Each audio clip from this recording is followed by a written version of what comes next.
How can a team have more possession than France and still get knocked out of the World Cup? If you had asked anyone before the Morocco versus France match who was more likely to qualify, the answer would probably have been France, a squad full of stars, packed with experience in knockout football and used to performing under pressure. But Morocco didn't step onto the pitch just to defend or settle for a quarter-final appearance. They came believing they could keep the dream alive, and that belief was obvious from the very first minute.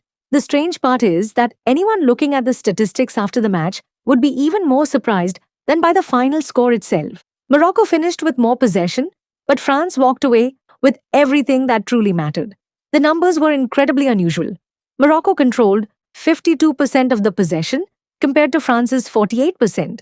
They completed 498 passes with an impressive 90% accuracy, while France completed 456 passes at 88% accuracy. Looking only at those figures, you might think Morocco dictated the game, but the moment you look at the attacking statistics, the real story appears. France fired 22 shots, with 9 on target, while Morocco managed only 5 attempts with just a single shot on goal. That was the entire story of the match. Morocco owned the ball, France owned the danger. From the opening whistle, it was clear that France had arrived with a different game plan. Didier Deschamps had no problem allowing Morocco to control possession for long stretches because he trusted his team to eliminate any real threat.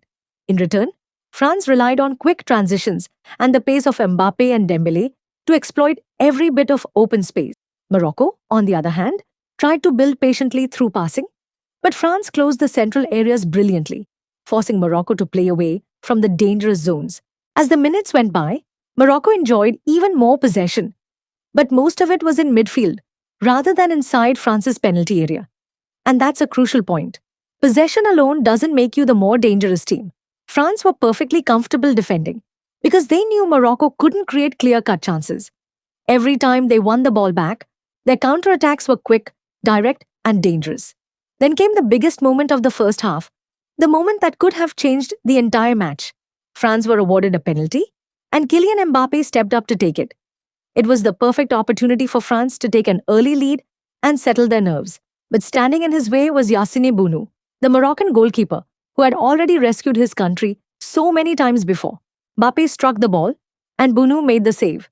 The Moroccan fans erupted in celebration because that save felt as valuable as a goal. In knockout football, sometimes a single save can completely change a team's mentality. After the missed penalty, Morocco's confidence grew. Their passing became quicker, and more players pushed forward. But the same problem remained.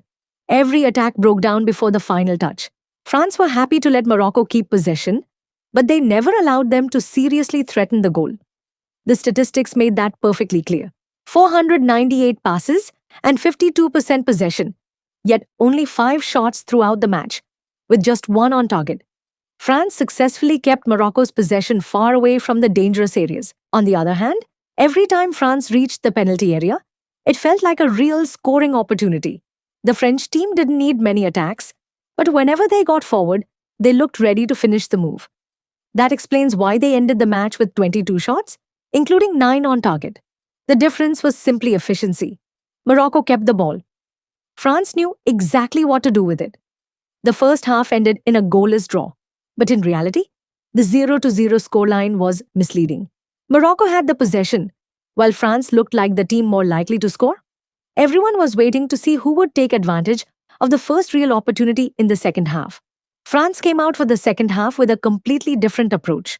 The pressing became more intense, the transitions became quicker, and it seemed as though Didier Deschamps had instructed his players to raise the tempo and settle the match before Morocco could gain even more confidence. Morocco, meanwhile, stuck to the same style of play: possession, patient passing, and searching for openings. But every attack broke down at the final step. That was Morocco's biggest problem throughout the game. They could reach the final third, but they couldn't turn those advances into genuine scoring chances. Then came the moment that changed everything: the 60th minute. Kylian Mbappe, the man who had missed the penalty in the first half, reminded everyone why he is considered one of the best players in the world. He took his first real chance of the second half and scored France's opening goal. In an instant, the entire match changed. Morocco were forced to attack, while France found themselves in the situation they enjoy more than almost anyone else: playing in open space. The opening goal forced Morocco to push their defensive line higher. It was the only logical choice because there was no longer any time to wait. But every Moroccan player who moved forward left more space behind him. And giving space to players like Mbappe and Dembele is a huge problem. France took full advantage of it. Just 6 minutes later came the second blow. In the 66th minute, Mbappe received the ball on the left wing, drew the defenders toward him, and delivered a perfectly timed pass to Ousmane Dembele. Dembele didn't hesitate and fired the ball straight into the net. 2-0 to France. That goal all but ended the contest because it came at the exact moment when Morocco were pushing with everything they had to get back into the game. The truth is, Mbappe delivered an outstanding performance. After missing the penalty, many expected him to lose confidence or disappear from the match. Instead, he responded in the best possible way. He scored the opening goal, assisted the second, and was the most dangerous player on the pitch. That's what separates the world's biggest stars. They forget the missed opportunity and focus entirely on the next one. After the second goal, Morocco tried everything to mount a comeback. They continued to dominate possession, and the ball remained at their feet for long periods. But France looked completely comfortable. They knew that every passing minute brought them closer to the World Cup semi-finals. Meanwhile, Morocco became increasingly rushed.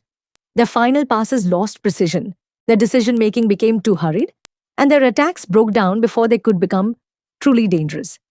Looking back at the final statistics, it's easy to understand why France won. Morocco enjoyed more possession and completed more passes, but France produced 22 shots compared to Morocco's 5. They hit the target 9 times, while Morocco managed only a single shot on goal. France didn't need the ball very often. They simply knew exactly what to do with it. And that is one of the most important lessons in modern football. Many people still associate control with possession. But the truth is that real control comes from managing the quality of chances, not the number of passes. France allowed Morocco to keep the ball, but they prevented them from creating danger. On the other hand, almost every French attack ended with a shot or a genuine scoring opportunity. Despite the defeat, Yassine Bounou left the match with his head held high. His penalty save against Mbappe in the first half will remain one of the most memorable moments of the game. Had that penalty gone in, the match could have been effectively over much earlier. Bounou did everything he could to keep Morocco's dream alive for as long as possible, before France's attacking quality eventually made the difference. As for Morocco, despite the loss, they left the tournament after an impressive campaign and delivered a performance worthy of respect. But in this particular match, they ran into a team that knows exactly how top nations win. You don't have to dominate possession, and you don't have to complete the most passes. What matters is being more effective when the opportunity arrived. Then came the final whistle. France were through to the World Cup semi-finals. Morocco bowed out after a remarkable journey that deserved admiration, but their run came to an end against a team that made the most of its chances. In the end, people may remember that Morocco had more possession, but history has never remembered possession percentages or passing statistics. History remembers that France scored twice and qualified because they knew how to make the most of their moments, while Morocco had the ball but never truly had control of the match.